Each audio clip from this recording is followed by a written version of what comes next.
সাংবাদিক রিয়াজ হোসেনের উপর সন্ত্রাসী হামলার প্রতিবাদে রূপগঞ্জে মানববন্ধন ও বিক্ষোভ করেছেন স্থানীয় সাংবাদিকরা।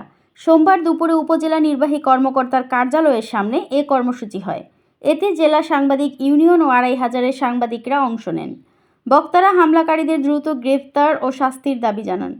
৭ই মে রাতে সমু মার্কেট এলাকার রিয়াজ হোসেনের উপর ফারুক মোল্লা ও তার লোকজন হামলা চালায়। গুরুতর আহত অবস্থায় তাকে হাসপাতালে ভর্তি করা হয়। এই ঘটনায় থানায় অভিযোগ দেওয়া হলেও আসামিরা এখনও ধরাছোঁয়ার বাইরে। নিরাপত্তাহীনতায় রয়েছে সাংবাদিক ও তার পরিবার। ক্ষমতা দোষারোপ নিজের উপরে নিচ্ছি, আমরা দলীয় চাটুকারিতা করছি, আমরা কয়েকটা হাজার টাকার নোটের জন্য নিজেকে বিক্রি করে দিচ্ছি। আমরা যেই নেতার কাছে ২০০০ টাকার জন্য বসে থাকি সে তো আমাদের চাকর ভাবে, সাংবাদিক না। তার কোন লোক যদি আমাদের উপর আক্রমণ করে সে তার লোককে সেভ করতে, পাশাপাশি আমরাও কয়েকজন যাইয়া ওই নেতার সাথে বলি, ভাই আমি কিন্তু আপনার পক্ষেই, আপনি আমাদের ভয় পাইবেন না, আমি আপনার পক্ষে আছি, আমার ক্লাব আছে, আমার টিম আছে।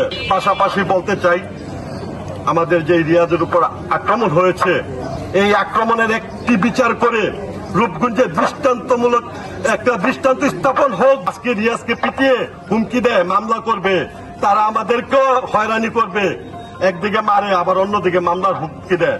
আমরা একটা ঐক্য ডাক দিয়েছি, দেখবেন এক ফারুক না রূপগঞ্জের সবাই সর্বোচ্চ নেতা আপনাকে ভয় পাবে, সন্দেহ করে চলবে, সম্মান দিয়ে চলবে।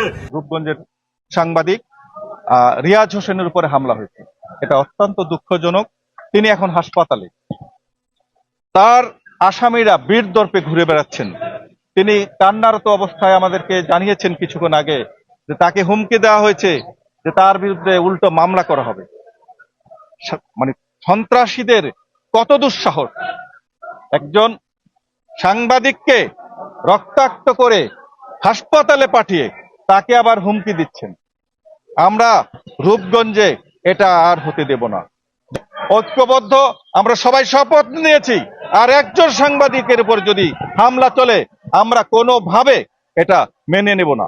আমরা ২৪ ঘন্টার আলটিমেটাম দিয়েছি, ২৪ ঘন্টার মধ্যে সন্ত্রাসীদেরকে গ্রেফতার করতে হবে। এই মানববন্ধন কর্মসূচি থেকে আহ্বান জানাচ্ছি, রিয়াজ হোসেন ভাইয়ের উপর হামলার যে মামলা হয়েছে এই হামলাকারীদের এবং উক্ত মামলার আসামিদের অবিলম্বে গ্রেফতার করতে হবে। জয়নাল আবেদিন জয় এবং সাইফুল সাহেব যে কথাটি বলেছেন যে ২৪ ঘন্টার মধ্যে যদি একটি আসামিকেও গ্রেফতার না করা হয় তাহলে আমরা রাজপথে দুর্বার আন্দোলন শুরু করব।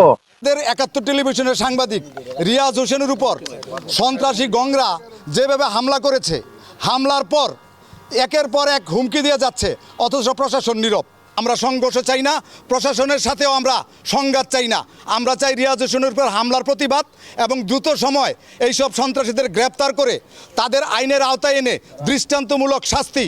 সাংবাদিক রিয়াজ হোসেনের পরে যে হামলাটি হয়েছে তার জন্য আমরা অত্যন্ত দুঃখিত এবং একই সাথে সংক্ষুব্ধ, এবং আমি আপনাদেরকে কথা দিচ্ছি যারা এই হামলাটি চালিয়েছে তাদেরকে আমরা অচিরেই আমরা গ্রেপ্তার করব এবং দৃষ্টান্তমূলক শাস্তির আওতায় নিয়ে আসবো, যাতে কোনো সাংবাদিকের উপর এই ধরনের হামলা না হয়।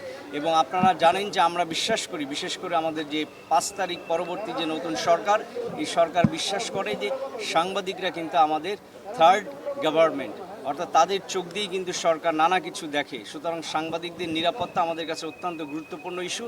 আমরা এটাকে অত্যন্ত কঠোরভাবে নিব এবং আমাদের এই যে শাস্তি, আপনাদের যে দাবিটি রয়েছে সেটি আমরা পূরণ করবো ইনশাল্লাহ। দৈনিক আজকের বাংলা .net